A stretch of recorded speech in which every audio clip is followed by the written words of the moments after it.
السلام عليكم. بالسلامة حبيبي. اللہ کی قسم مانجا محمد کی حدیث گارنٹی دیتی ہے تجھے اللہ جنت دے دے گا. اللہ کی توحید پہ آ جا. ان مردوں کو غوث آدم نہ سمجھ جو اپنے کپڑے نہ اتار سکے, جو اپنا طہارت نہ کر سکے, جو اپنا غسل نہ کر سکے, جو بیوی روتی کو چپ نہ کرا سکے, جو روتے بچوں کو چپ نہ کروا سکے, ارے جو خود چل کر قبرستان نہ جا سکے, جو قبر کی مٹی میں اتر نہ سکے, جو اپنی قبر پہ مٹی ڈال نہ سکے, اتنے مجبور تھے کہ لوگوں کے کندھوں کے سوار ہو کر گئے تھے. وہ قبر میں داخل ہونے کے بعد سب سے بڑے مددگار کیسے بن گئے؟ غوث آدم کا معنی کیا ہے؟ سب سے بڑا مددگار. اور دھرتی پہ لوگوں سن لو, کائنات میں سب سے بڑا مددگار صرف ایک ہے, اور وہ نہیں ہے جو مر کے مٹی میں دفن ہو جائے, وہ ہے جو سب کو مارتا ہے, اسے موت. تم کہتے ہو ہمارا بابا انڈیا کا غریب نواز ہے. ارے اللہ کی قسم کائنات میں غریب نواز دو نہیں ہے, غریب نواز ایک ہے. اگر تمہارا یہ بابا غریب نواز ہے تو اللہ کو کیا کہو گے؟ ہم کہتے ہیں اللہ غریب نواز ہے. کیسے؟ دلیل مانگو ہم سے. وہ مالی کہتا ہے انتم الفقراء, تم سارے غریب ہو, تم سارے فقیر ہو, تم سارے مانگتے ہو. نبی, ولی, علی, غوث, قطب جو تم نے بنا رکھے ہیں, اپنے بزرگوں کو نام دے رکھے ہیں غوث و قطب کے, سنو یہ سب اللہ کے در کے فقیر ہے, سوالی ہے, مانگتے ہیں. غوث آدم غریب النواز, بندہ نواز, بندہ پرور, داتا اپنے عرش میں ہے, وہ دھرتی میں دفن نہیں ہوا. تم کہتے ہو ہمارے بابا جی چھڑا لیں گے, اور یہاں محمد کریم صلی اللہ علیہ وسلم لخت جگر فاطمہ سے کہتے ہیں بنتی فاطمہ, بیٹی عمل کرنا, لا اغنی عنکی من اللہ شیئا. فاطمہ اگر رب نے پکڑ لیا تو محمد کی لخت جگر ہونے کی وجہ سے چھٹکارا نہ ہوگا. عمل کرنا, اگر اللہ نے پکڑ لیا میں تیرا بابا تجھے چھڑا نہ سکوں گا. یہ وہ راستہ ہے شرک کا جس پہ چل کے آج لوگوں نے گارنٹی دے دی لوگوں کو کہ جاؤ ہماری جماعتوں میں آ جاؤ, ہمارے سلسلوں میں آ جاؤ, ہماری پیری فقیری پہ آ جاؤ, ہمارا دم بھرتے رہو, نذرانے سالانے چندے ہمیں دیتے رہو, جو مرضی کرتے رہو, ہمارے پیر صاحب نے تمہیں بخشوا لینا ہے. سارے پیر اکٹھے ہو جائیں تو محمد کے ایک صحابی کے برابر ہو سکتے صلی اللہ علیہ وسلم. تم تو کہتے ہو یہ جنت میں لے جائیں گے, یہ خود جنت میں جائیں گے یا نہیں جائیں گے اس کی ان کے پاس کوئی گارنٹی. یہ جنت میں جائیں گے یا نہیں؟ جس امام کو ہم مانتے ہیں, جس امام کو ہم مانتے ہیں, جس کو ہم نے امام اعظم کہا, قائد اعظم کہا, رہبر اعظم کہا, اللہ کی قسم اس کی گارنٹی ہے جب تک محمد دروازہ نہ کھلوائے جنت کا دروازہ کوئی اور کھلوا نہیں سکتا. جب تک میرے آقا جنت میں نہ جائے کوئی اور نبی جا نہیں سکتے. جب تک مصطفیٰ کی امت نہ جائے کسی نبی کی امت جا سکتی صلی اللہ علیہ وسلم. یہ گارنٹی صرف اہل الحدیث کے پاس ہے. وہ جنت کھلوائے گا, جنت میں پہلا قدم محمد کا لگے گا صلی اللہ علیہ وسلم. تمہارے امام جائیں گے یا نہیں جائیں گے اس پہ کوئی ثبوت اور گارنٹی موجود؟ میں نے کہا تھا تمہارے سارے پیر مل کے میرے نبی کے کسی صحابی کے قدموں کے برابر نہیں ہو سکتے.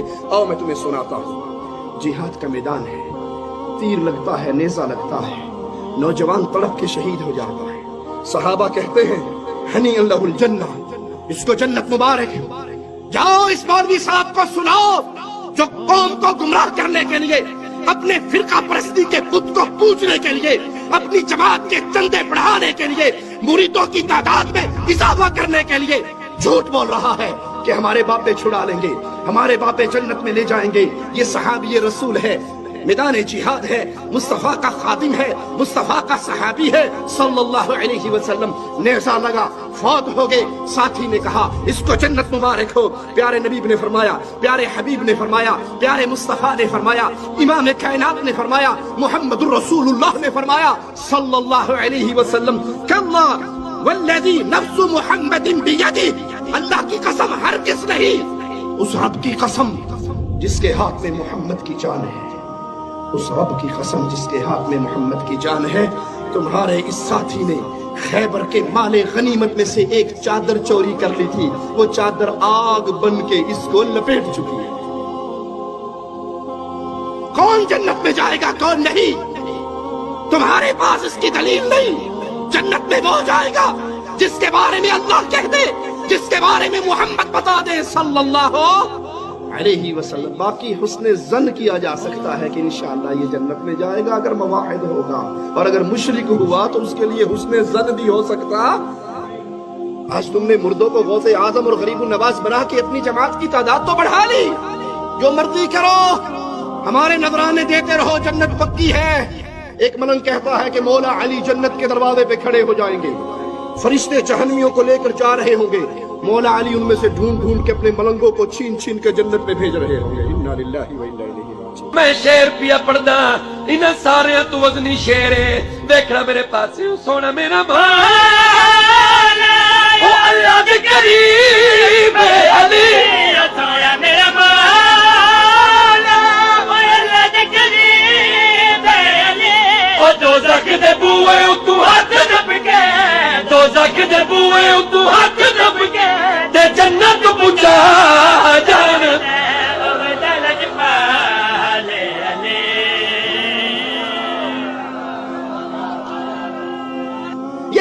یہ کہانی، یہ من گھڑت ڈھکوسلے صرف اس دنیا میں تو کام آ سکتے ہیں، قیامت کے دن کام نہیں آ سکتے۔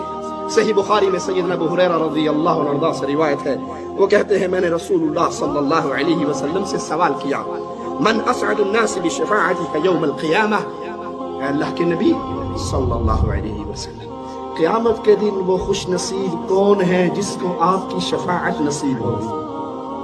اللہ تجھے تیرے پیارے ناموں کا واسطہ ہے مولا، ہم جتنے یہاں بیٹھے ہیں تجھے تیرے پیارے ناموں کا واسطہ دے کے تجھ سے مانگتے ہیں، اللہ ہمیں حشر میں قیامت میں محمد کی شفاعت نصیب فرما صلی اللہ علیہ وسلم۔ اللہ ان گناہگار آنکھوں نے اس دھرتی پہ مصطفیٰ کے دور کو نہیں پایا، آپ کے پیارے بکھڑے کا دیدار نہیں کیا، اللہ محمد کے دیدار سے جنت میں محروم نہ کرنا صلی اللہ علیہ وسلم۔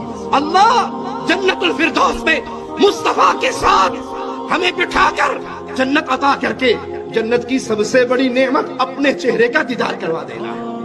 پیارے حبیب صلی اللہ علیہ وسلم، وہ کون خوش نصیب ہے جس کی شفاعت قیامت کے دن آپ کرو گے؟ قال رسول اللہ صلی اللہ علیہ وسلم لقد ظننت یا ابا ہریرہ ان لا يسألني عن هذا الحديث احد اول من لما رأيت من حرصك على الحديث۔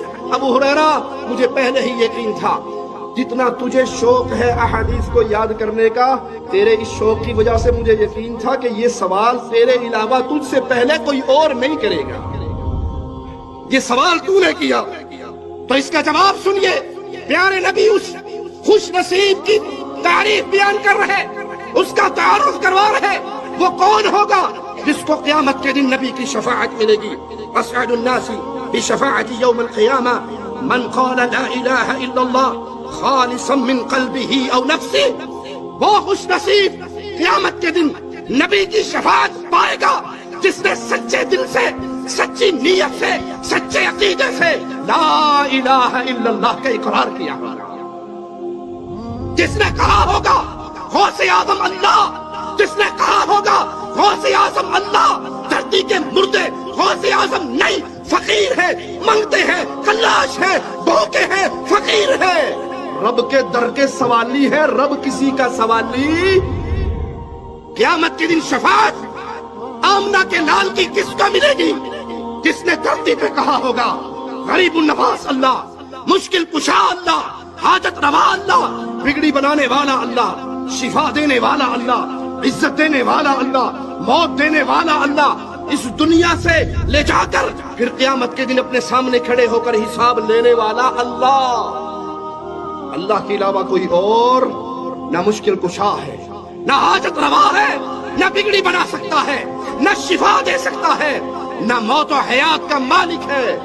جھوٹ کہتے ہیں وہ جنہوں نے کہا ہمارے پیر صاحب نے موت کے فرشتے کو پکڑ کے روحوں کا تھیلا چھین کے الٹا کر دیا تھا، سارے مر گئے تھے۔ تمہارے پیر کو یہ طاقت تھی جب آمنہ کے لال کی گود میں ابراہیم فوت ہو رہے تھے، انہوں نے موت کے فرشتے کو کیوں نہ روک لیا؟ تم اپنے پیروں کو پیارے نبی کی عزت سے بڑھانا چاہتے ہو؟ جب تک اہل الحدیث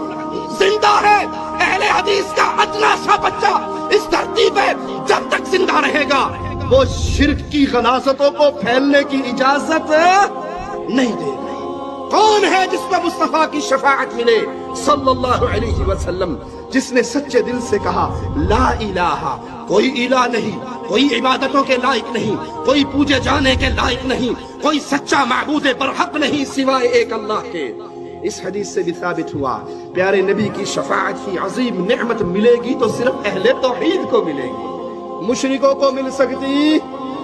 بیل تو لگاتے ہیں بیچارے، کوشش تو کرتے ہیں میلاد شریف منا کے، پوچھو یہ میلاد کیوں منا رہے ہو جی؟ آپ کو کیا پتا وہ ابو لہب جو ہے نا وہ جہنم میں پڑا ہوا ہے، لیکن جس انگلی سے اس نے فوبیا کو آزاد کیا تھا وہاں سے اس کو شہد اور پانی ملتا ہے۔ ہم نے کہا تمہیں مبارک ہو میلاد منا کے اسی کے ساتھ چلے جاؤ، ہمیں مبارک ہو کہ ابو بکر نے یہ عمل نہیں کیا، ابو بکر جنت میں ہے۔ ابو لہب کی دلیل تمہیں مبارک ہو، ابو بکر کی دلیل اپنے پاس سے made in India made in Pakistan مسئلے بنا کر رسول کی شفاعت۔ اجی نہیں آپ کو نہیں پتا، جب بھی نام سنو نا محمد تو صلی اللہ علیہ وسلم کہنا ذرا مشکل ہے نا، لمبا کام ہے، تو آج کل کمپیوٹرائز دور ہے، ہر چیز کے کوڈ آ گئے ہیں، تو اتنا لمبا کہ محمد صلی اللہ علیہ وسلم سوکھا جا کام یہ کیا ہے کام ہو جاتا ہے، شفاعت مل جائے گی۔ بھئی یہ ہوا کیا ارے نہیں سمجھتے میاں، اس میں نور ہے، جب نور کا نام آیا تو نور کو چوم لیا۔ ہم کہتے ہیں استنجا کرنے لگے نور تیری خالہ دے کاٹر جاندہ ہے، طہارت کرتے ہوئے یہ نور واپس چلا جاتا ہے، پھر بعد نہ کیا جاتا ہے، جھوٹ مارتے ہوئے تمہاری عقلیں گھاس کھانے چلی جاتی ہیں۔ ان میڈ ان انڈیا پاکستان مسئلوں سے شفاعت نہیں ملے گی۔ تم سمجھو کہ ہم نبی کریم صلی اللہ علیہ وسلم کی میلاد منائے شفاعت پالے، تم سمجھو ہم انگوٹھے چوم لے شفاعت پالے، ہم اذان سے پہلے درود کا اضافہ کر دیں شفاعت پالے۔ شفاعت کا طریقہ خود پیارے نبی بیان کر رہے صلی اللہ علیہ وسلم۔ توحید کو سیکھو گے، لا الہ الا اللہ کو سچے دل سے دل و جان سے کہو گے، ایمان لاؤ گے، قیامت کے دن مصطفیٰ علیہ السلام کی شفاعت ملے گی۔ حدیث نے سمجھا دیا توحید جتنی مضبوط ہوگی اتنی جلدی اس خوش نصیب کو نبی کی شفاعت کا حصہ ملے گی۔